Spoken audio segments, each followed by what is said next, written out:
보증대 주라니까 내가 원하는 금액을 해줘요. 그럼 나는 그걸 그냥 이용해서 사온 거죠. 그러면서 원전세를 때려주고. 그러니까 돈을 벌 수 있는 기회를 세법의 딱 정책을 딱 보고 세법을 이용할 줄 알아야, 여러 틈새 전략을 보고 이용할 줄 알아야 여러분이 돈을 벌 수 있다는 이야기를 말하는 겁니다. 그러면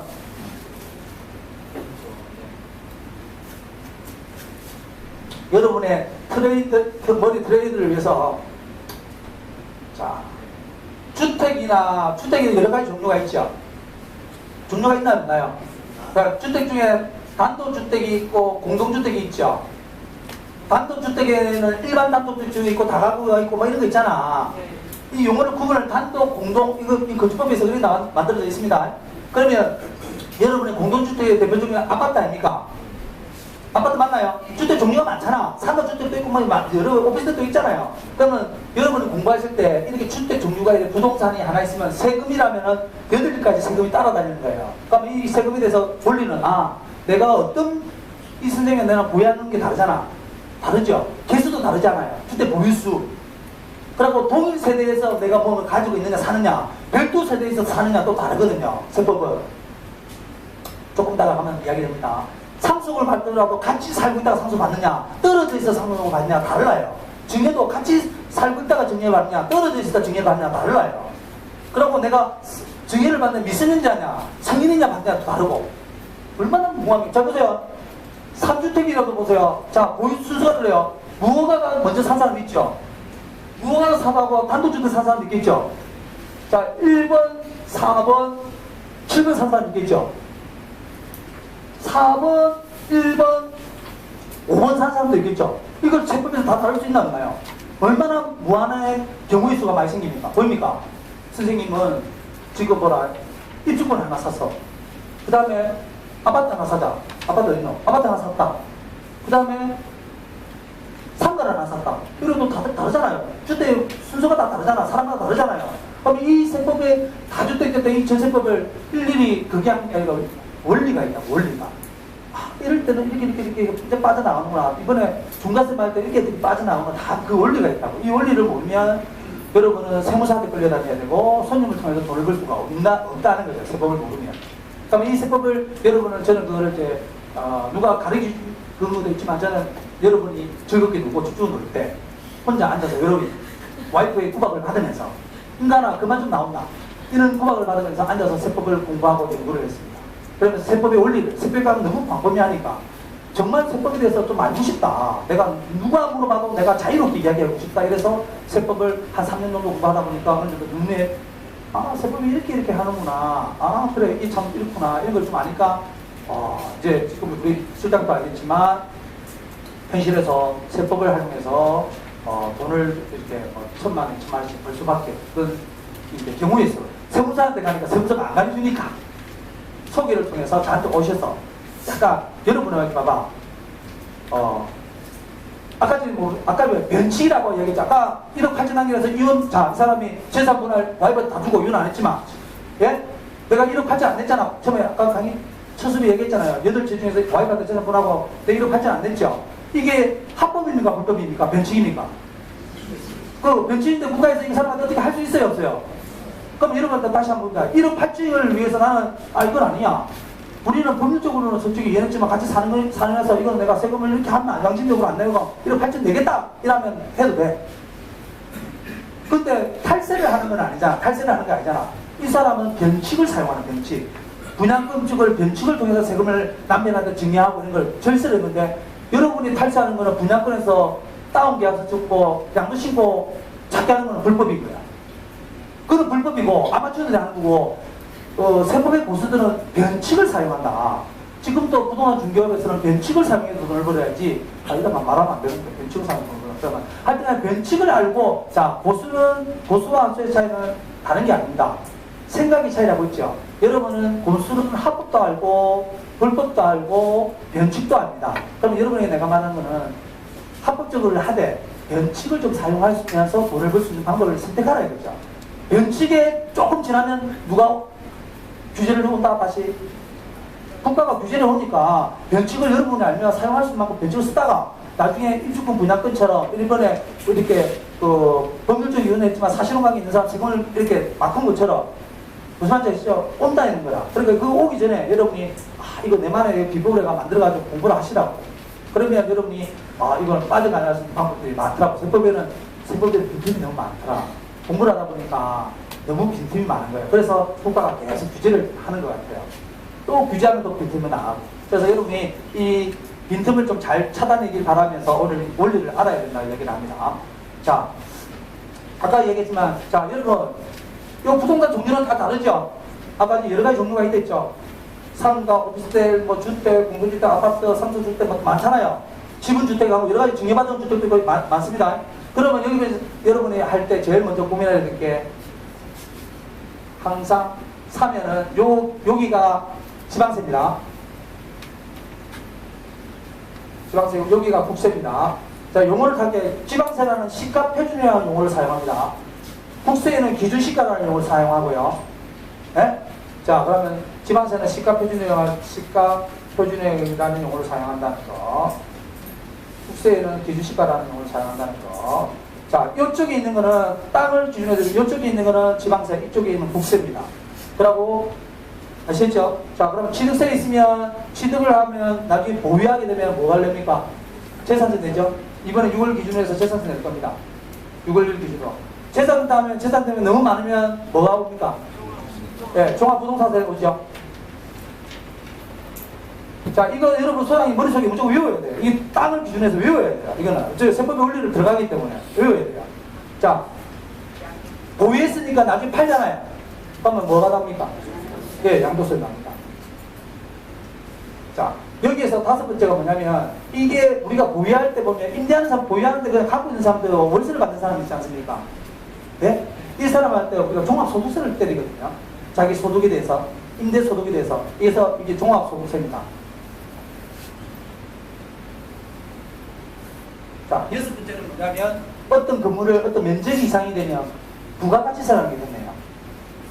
상가를 사고 팔고 부가세하고 아파트도 85제곱미터면 분양받을 부가세가 있는 거 알고 계십니까? 알고 계신가요? 분양받을 때 이 부가세가 있습니다. 네? 자, 부가세가 있습니다.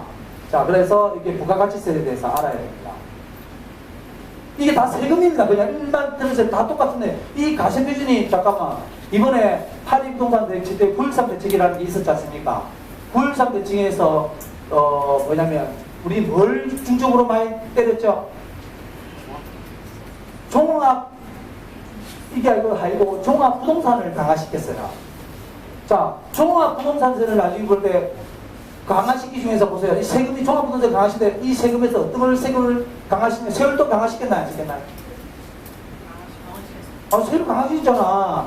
0.2% 0.5에다 0.2에서 0.5에서 2에다가 지금 0.6에서 3.2%가 세율을 강화시켰어요. 그러면 세부담상한세도 150불에서 300까지 강화시켰고, 맞죠? 그리고 공정시장 가격도 지금 80배에서 지금 85% 됐네요. 2020년까지 100% 공정시장 가격도 높였어요. 이번에는 파리 부동산 대책에서는 양도세를 강화시켰고요. 파리 부동산 대책 정책 한번 넘어가면서 갈게요. 파리 부동산은 두 가지의 중점을 둔 정책입니다. 어떤 거였습니까? 다주택자 중과세 때리는 거, 장기보유 특별공제를 배제하겠다는 거. 맞나요? 맞나요? 그러면 그것을 피해가는 방법을 정부가 또 해놨겠나요? 안 해놨나요? 또 해놨단 말이에요. 봐라, 일단 규제가 중요한 그 피해가는 방법도 있단 말이에요. 아시겠죠? 그리고 이번에 9.13 대책에서는, 자, 우리가, 저는 암기할 때 좀 그런 방법이 있는데, 파리부동산 대책에 어떤 것들이 있느냐, 여러분한테 외우기가 어렵잖아. 여러분, 파리부동산에서 7가지가 있어요. 1분 다양 오각기니까 7가지 다 외우라면 외워져요? 기억이 안 나잖아. 보기는 보이는데 치매가 있어. 돌아서면 까먹어. 맞나요? 그럴 때는 여러분이 이렇게 파리 부동산 대책에서 주요 핵심 내자면 1분 다양 그냥 이렇게 앞머리만 해가지고 그냥 여러분이 이렇게 외우셔야 돼요. 그리고 나중에 9.13 대책에서도 종대세 이렇게 해가지고 외워야 돼요. 자, 종합부동산 대세이기 때문에 따라가는 거고, 이거는 1분 다양하게, 파리부터 1분 다양하게 이야기를 해가 1분 다양 오합이라고 해야 하는데, 1분 다양한데 1년면 1세대 1주택 비과세 요건 강화를 시켰어요. 거주요건 진짜 추가하신 거 알죠? 1세대 1주택 비과세 요건 강화 1세대 1주택 비과세 요건 강화. 이거 뭐 넣나요 이거? 파리부동산 뭐 넣나요? 2년 거주 넣지요. 예? 2년 거주 넣었잖아요. 우리 수용구는 2년 거주 안 하면 그 위에 산 사람들이 파리부동산 위에 산 사람 2년 거주 모르고 하면 큰일 나요. 알아야 돼요. 잠깐만, 분양권은 뭐예요? 분양권하는 사람이 뭐예요 이거? 조정 대상에 분양권 하면 어떻게 됐어요? 그렇지. 분양권 일괄세 해가지고 50% 정해했죠. 지방세까지 하면 55%겠지만 맞죠? 그 다음에 이건 뭐야? 일본 다양에서 다 뭐였어요? 다주택자 앞에 맞다. 다주택자 또 뭐 있겠노? 장기 보유라고 들어가세요. 장기 보유 특별 공제 대제. 다주택자 장기 보유 특별 공제 대제. 자, 그 다음에 이거는 뭐겠어요? 양도소득 끝까지 안 해요. 바로 앞에 보면 여기잖아. 1분 다양만 이러면 돼요. 1분 다양하게. 1분 다양하게 이렇게. 치료가 있으니까. 우리가, 공인중개사 부분할 때, 자산 전문, 이거 배학 좀 들어보자. 기억 안 납니까? 이거라. 치매 있는 사람도 벌써 다 이러고 있다, 이거. 이렇게 사람이, 그리고 우리가 별거 선생도 배웠죠. 그러니까 앞대가리만 외워도 여러분 이제 파리부동산의 이 내용을 머릿속에 기억할 수가 있는 거예요. 그러니까 다율로 지나가면 모르니까 앞대가리만 해가지고 외우세요 그냥. 자, 이거는 뭡니까? 양도소득세 추가가세 된 거예요. 다주택자 추가가세 된 거 알고 있죠? 예? 중과세 된 거잖아요. 다주택자 중과세 중과 원래는 중과입니다. 가산세율 중에 중과입니다. 10% 20% 중과됩니다. 그러면 이것을 피해가는 방법이 있겠어요? 없겠어요? 이거 피해가는 방법이 있겠어요? 파리부동산 대책하고 나서 있겠어요. 그러면 이거 피해가는 사람이 있겠어요? 없겠어요? 분양가는 사람들, 난 분양가 안 하는데 이거 피해가는 사람이 있어요? 없어요? 있잖아. 왜 몰라? 있잖아. 세법은 그러니까 내가 분양권을 가 있는지 뭘 가 있는지 내가 어떻게 알아? 그게 맞게 여러분이 전략을 쓸 수밖에 없고 우리가 전략을 쓰는 방법만 여러분을 가르쳐주는 거예요. 아니 총은 있는데 총을 누구한테 쏴라 내가 가르칠 수는 없잖아. 무슨 말인지 알겠죠? 내가 여러분한테 총만 주고 총알을 여러분 사가지고 넣어가지고 쏴라고 관역을 통해서 목적을 통해서 내가 분양권을 살지 내가 저거 입주권을 살지 내가 어찌하노? 맞잖아요. 맞죠? 그럼 여러분들이 절세 전략을 쓰는 겁니다. 그래서 이렇게, 자, 그러면 이거는 파리부동산 아주 중요하니까 1분 다양하게 오고, 자, 이 종대세는 뭐냐면 종합부동산세를 강화시켰기 때문에 종대세에서 세 가지 했고요. 대는 뭐 대출이네, 대출. 종합부동산.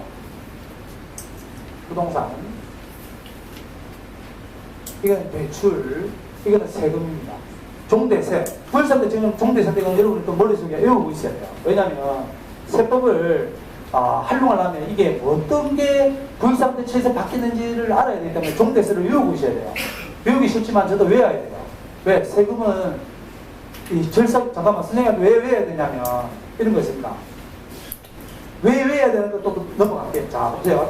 자 여러분이 자 우리 소장님이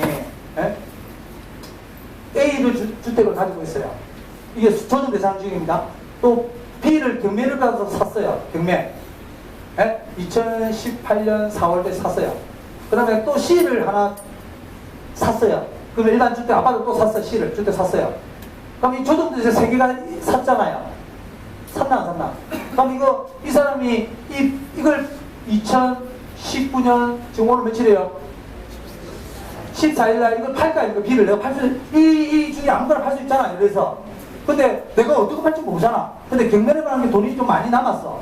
그러면 이걸 팔면 여러분이 알고 있는 상식은 어떻게 돼요? 중과세 맞나 안 맞나?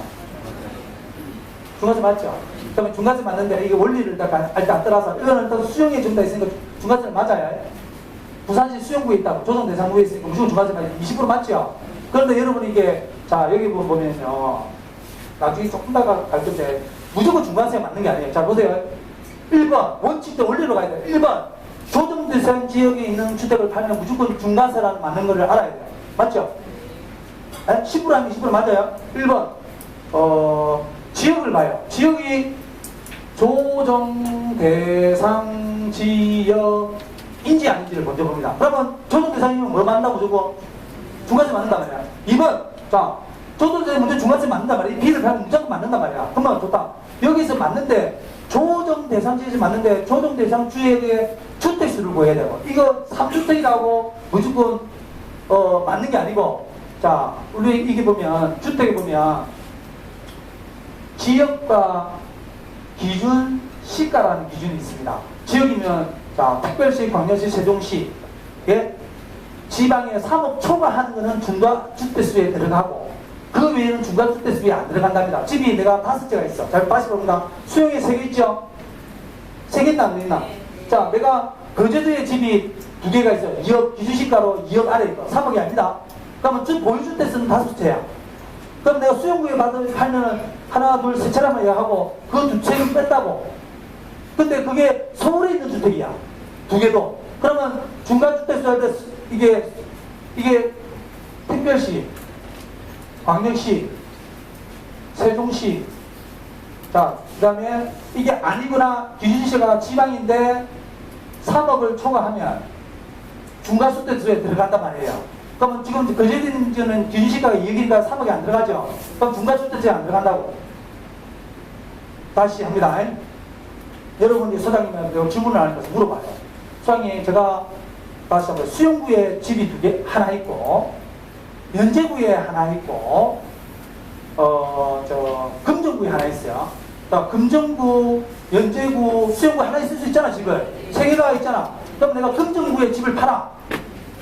예? 그럼 금정구에 팔면서 중과세 같은 거 물어보면 필요 있나, 나한테 없나? 자, 봐라. 조정대상 지역이 아니면, 조정대상 중에 금정구는 조정대상이 아니죠?